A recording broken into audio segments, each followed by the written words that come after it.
Okay, let's talk about online learning for a second. But what if we've been looking at it all wrong? I mean, what if the whole point isn't just to take courses, but to actually make them?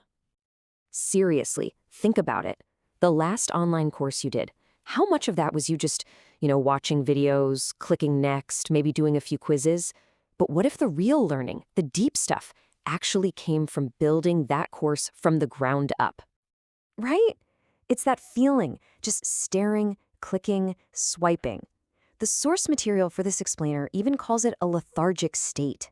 It's time to break out of that, to go from being just a passive student to, well, an active architect of knowledge. I like that. And that brings us to the core idea here, this huge shift from just consuming education to actually creating it. I love the simplicity of this. You've got the German text here.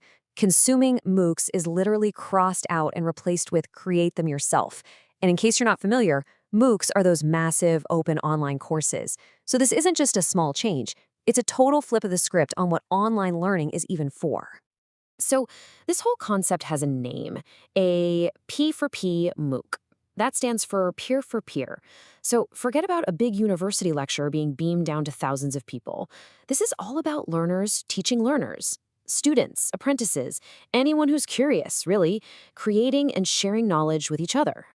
You know what the best part is? It's so easy to get started. It all runs on a simple wiki portal, MOOCit.de.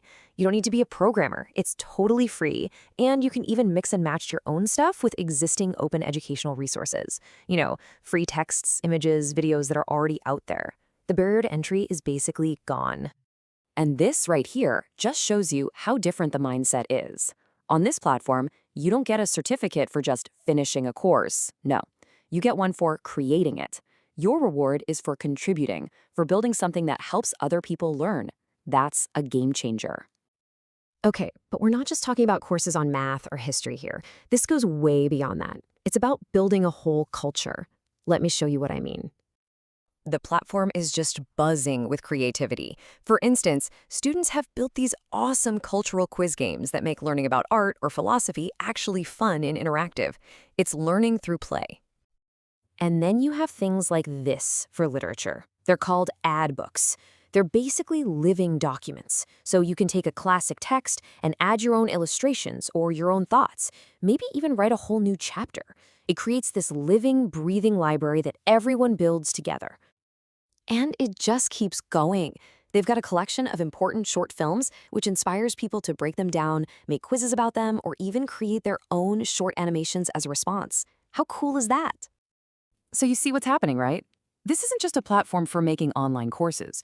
It's a platform for building a massive open online culture. It's a space where you're not just a spectator of culture, you're an active participant in creating it. And that idea, the idea of shaping society, that brings us to the real philosophical core of this whole thing. This is where it gets deep. So a lot of this is inspired by a really influential German artist named Joseph Beuys. He had this powerful idea that every single person is an artist, that we all have this creative spark inside us that can be used to shape the world around us. He called this concept the social sculpture. For him, art wasn't just a painting you hang on a wall. It was any action a person takes that helps shape society. It's like society itself is the clay, and we are all the sculptors. And here is a perfect modern-day example of that, right from the platform. It's a student project protesting plastic waste and meat consumption. That message, "I'm not going in the bag," is such a powerful piece of social commentary. See, it's not just a school project anymore. It's a digital social sculpture. So taking Beuys' ideas into the 21st century, the people behind this platform came up with a new term for this kind of thing: discursive art. Think of it as a democratic art form, and it's built on 5 key principles.